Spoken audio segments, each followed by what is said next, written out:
These are hopefully pure Gromphadorhina oblongonota. Very pretty. But look how beefy that male is with that pronotum morphology.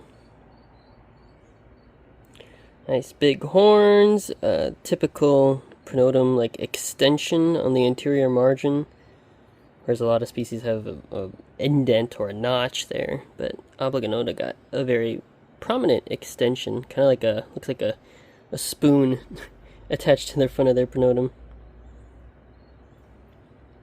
Yeah, these are pretty cool.